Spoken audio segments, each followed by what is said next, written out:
Hello, everyone.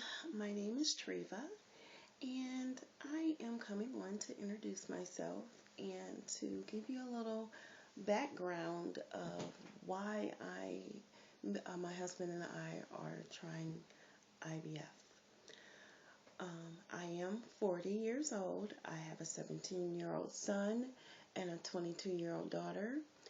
Um, my husband does not have any biological children. Mine were from a previous relationship. Um, we decided to go with IVF because of my age, and times are ticking. And for some reason, my husband just feels that I am going to get pregnant with twins, and he'd rather us knock it out one cycle. Well, not one cycle, but one time than having to do this several times. Um, we started trying to get pregnant about 3 years ago, and I had gotten pregnant about 2 years ago, but miscarried in about my second month. And since then, I have not been able to get pregnant again. So we decided back in June to go to the doctor and get some tests ran to see the reasons why I'm not able to conceive at this time.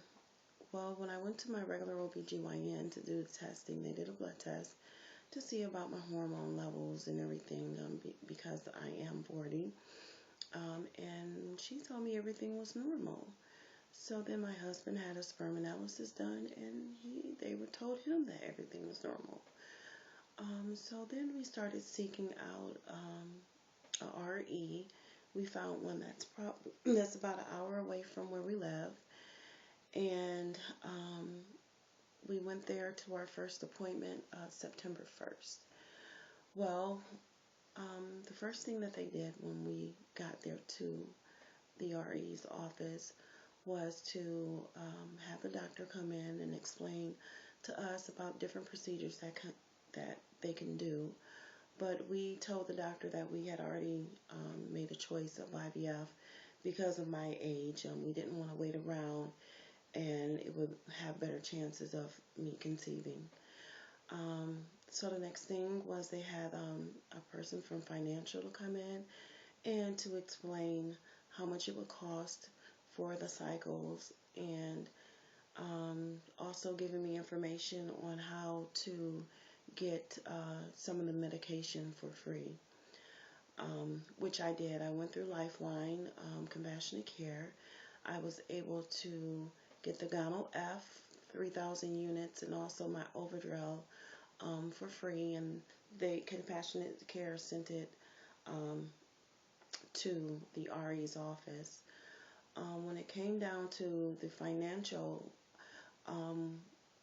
the office had just started a 100% financing, so we applied for that, but we did not. We weren't able to get the 100% financing, but we were able to get 50% financing. So we decided that we would get financed for 2 cycles, just in case the first did not work. So therefore, we had to have $3,000 down, also $750 for the monitoring, and an extra $600 for the remaining medications that I would need for my first cycle. While we were going through this financial thing, getting all my paperwork and everything done, I went online and I found that New York State has a New York State demonstration infertility grant, and my RE was participating in that, but we weren't able to get that either.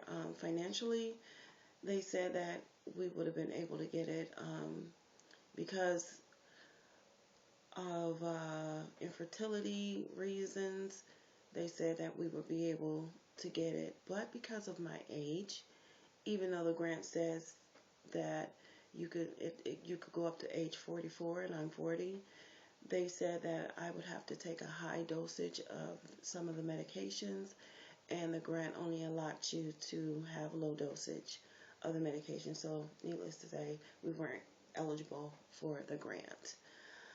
Um, well, the first appointment also consisted of me having blood drawn that tested me for different. It was 100 different tests that they ran. My hormone levels, check and see if I had any kind of venereal diseases or anything of that nature, and also genetic um, diseases and different things of that nature. And also, I had an ultrasound done the very first appointment. The doctor just wanted to check my uterus and my ovaries and make sure everything down there was intact in there, and everything was normal with that. The next step was that I had to have what they call is a HSG test. It was a test to see if my tubes were blocked, if there was any fibroid tumors, or if I had endometriosis. And I had that on September 5th. At the time when I went in for my HSG test, I was instructed to take 800 milligrams of ibuprofen an hour before arriving, because there could be a little pain and cramping associated with the test. During the test, the RE did let me know that my tubes were blocked, but being that we were going with IVF anyway, he wasn't even concerned about that, and neither was I. But one of the things that was concerned, that he was very concerned about, is that I have a fibroid tumor in my uterus, and it's exactly in a place that they would do the implantation of the embryos. So I had to schedule to have a hysteroscopy myomectomy done, which will take place on October 31st. So basically, I really don't have anything more to to tell you about it until that happens. So I guess my next update will be after I have my myomectomy, to let you know what they found and how it went. They did say that my body should take about 2 weeks to heal after the myomectomy, and I should be able to start my cycle of IVF soon after. One of the things I want to let you know, though, in preparation for IVF, my doctor did put me on a prenatal vitamin that also included DHA, which is like omega fatty acids, omega-3. Also, in combination with that, he gave me a list of some other herbs and vitamins that I could take to increase my eggs and their quality. So I am also taking DHEA 75 milligrams a day. I am taking CoQ10 30 milligrams twice a day. I also take ginkgo biloba, and what else? Let me think. What else I take? And calcium. And I also have wheatgrass because it's supposed to also help with the quality of the eggs. So, being that I am 40 years old, I wanted to have the best quality eggs there is. I am a very healthy woman. I work out about 3 to 4 times a week, sorry. I started that about a year ago when I found out that I had an underactive thyroid. So that is one of the other things that we have to watch and be careful for while going through IVF and when I get pregnant. But I am on a very low dosage of Synthroid that I take once a day, and I'll have to take that for the rest of my life. But once I started first taking the Synthroid, I've never had to have my dosage changed or anything, because my levels have always been exactly where the doctor wanted my levels to be for my thyroid. But I'm sorry for taking up so much time of your time, but I did want to let you know what was going on with me, and also the reason why we have chosen to do IVF.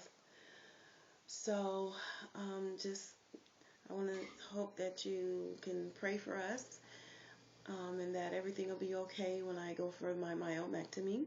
And I will update you afterwards. So until then, smooches.